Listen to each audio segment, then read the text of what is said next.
second grade, happy Wednesday. Welcome to our math workshop for today. The materials that you are going to need today are something to write with, 1 or 2 pieces of paper, and some markers or color pencils or crayons, whatever you have available at home. Any of the above will work. So get those materials ready and then we'll get started.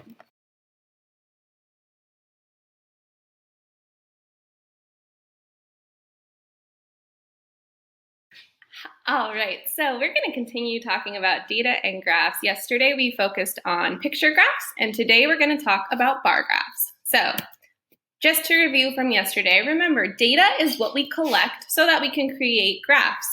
Data is information about the world, and there's lots of different types of data. Graphs are how we show data, and there's lots of different types of graphs that you can use for different things. We talked about pictographs yesterday, and today we're going to focus on bar graphs. So I'm going to click through the bar graphs. They are similar to pictographs, but the pictures become bars, and I'm going to be showing you an example in just a moment. So the top of a bar shows you how many are in a category rather than the number of pictures. So yesterday, we used the pictures to tell us how many are in here, right? We could count and say, okay, 1 fruit equals 1 person. So I have 1, 2, 3, 4, 5, 6 people who like apples. Today, these pictures are going to turn into bars. So bar graphs have really similar requirements to pictographs, but it is slightly different. They have to have a title, and the title tells us what the whole graph is showing. They also have categories, just like we did yesterday, down here at the bottom with the apples, bananas, grapes, peaches, and other. Those were our categories, the different choices. Then there's the scale, and the scale is right here.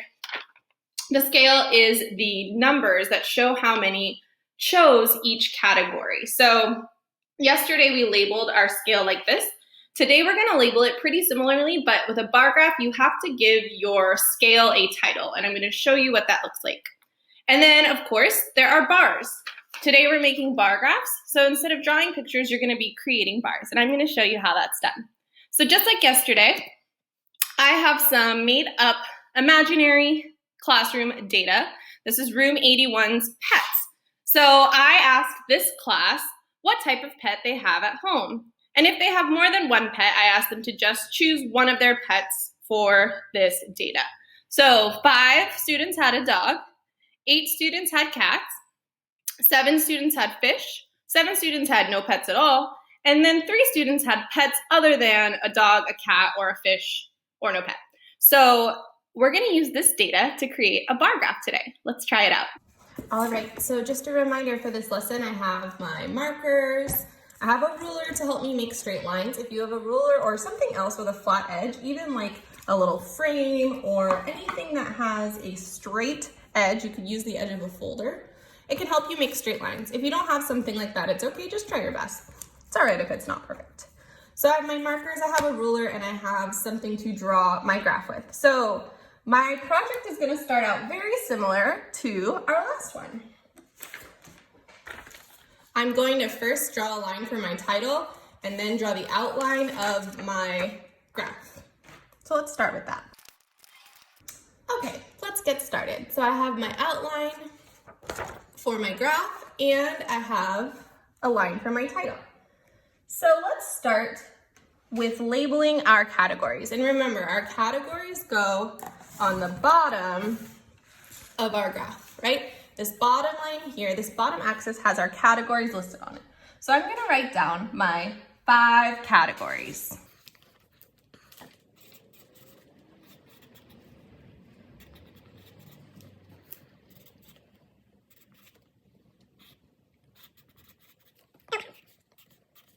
So I have dog, cat, fish, no pets, or other pets. I wrote them a little bit differently on here than they look on the data. That's okay, I just needed to save some space. Okay, so now that I have my categories, remember these are the categories. Now I'm gonna think about my scale. So when I'm thinking about my scale, I wanna think which one of these categories has the most. Dog has 5, cat has 8, fish has 7, no pets has 7, and other pets has 3. So cat has the most. So the cats, there are 8 students. So I need to make sure I have enough room for 8 at least. I'm gonna go one above my most, so I'm gonna make it big enough to fit 9. So I'm gonna draw the lines right here. Okay, so I have 9 lines. When you're drawing these lines, you wanna try to space them out pretty evenly. It's okay if it's not 100% perfect, but try to make the spaces in between each line close, okay? Then you're gonna label them. All right, so like I mentioned, there is one thing that's different about the scale compared to pictographs, and you have to label your scale. So I didn't leave a ton of room right here, but I'm still just gonna squeeze it on there. When you write your version, I would leave a little bit more room than I did to label your scale. So these numbers here are telling me what? What do the numbers tell us?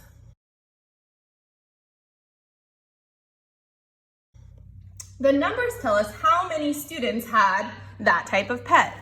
So on this side here, I'm gonna put students. That would be the label for our scale. When you're creating your graph, you don't have to label categories and scale. You just have to write the categories and write the label for the scale. I'm just including them to help you remember all of the different requirements. Okay, we'll save the title for the end just like we did last time. All right, so now we're gonna start thinking about our data and how to create the bars. So let's start with dog. There are 5 students with a dog. So I'm gonna go 1, 2, 3, 4, 5. And I'm gonna draw my first bar.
So we have dogs with 5, cats with 8, fish with 7, no pets also with 7. You can see these are the same height, and other with just 3.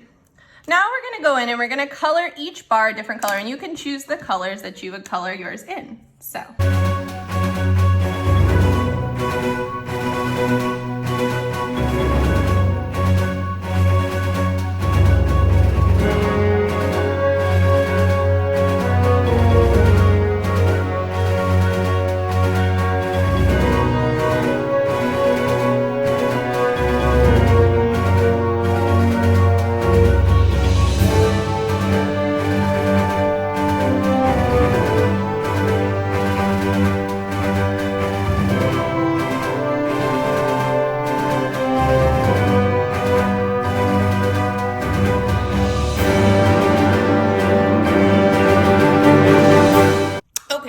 now my bars are all colored in different colors: red, blue, green, yellow, and purple.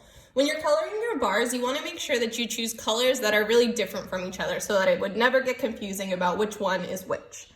All right, so now we need to add a title for our graph. What would be a good title that applies to this entire graph?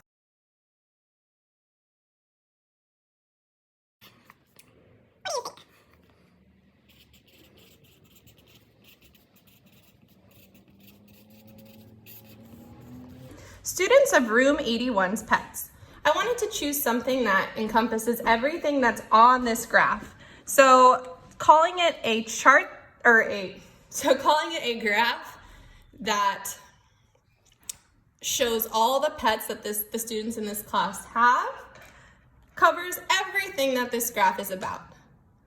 Just like yesterday, I'm going to give you some more imaginary data and you're going to try out the same thing. But before you do, we're going to talk again about graph statements. So, just like last time, you're going to use your graph to help you make some statements about it.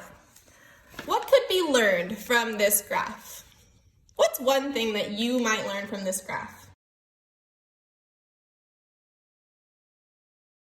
I'm going to put, for one of my graph statements, cats.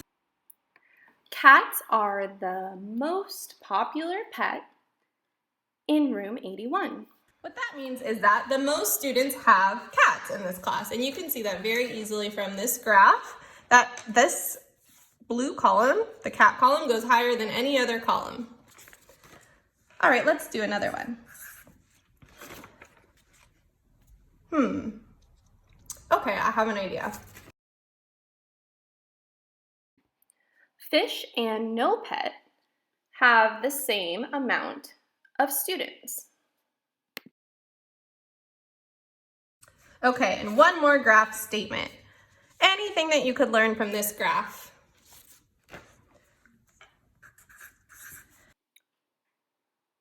The least number of students is the other pets group. I wonder what kind of pets they have. So this graph not only answers many questions, but helps me come up with more questions as well. Let's go over the data that you're going to be using for your independent work. Okay, so here is your data for your independent bar graph. You can see here I have a title of this slide called Room 81's Favorite Colors. That might be a helpful hint for you when you're giving your graph a title. So I have red, blue, yellow, and green as my color choices, and then a different color besides the options that were given. So 6 students chose red, 9 chose blue, 3 chose yellow, 8 chose green, and 5 had a different color that wasn't listed in these options here. So you're going to create your own bar graph using this information. Remember to include a title, the categories, the scale, and this time remember to label your scale. We didn't label it in the first one in the pictographs. Now you need to be labeling your scale and your bars. There should also be 3 graph statements, which are things that you can learn from your graph. You can write these on the back of your paper or on a separate sheet of paper.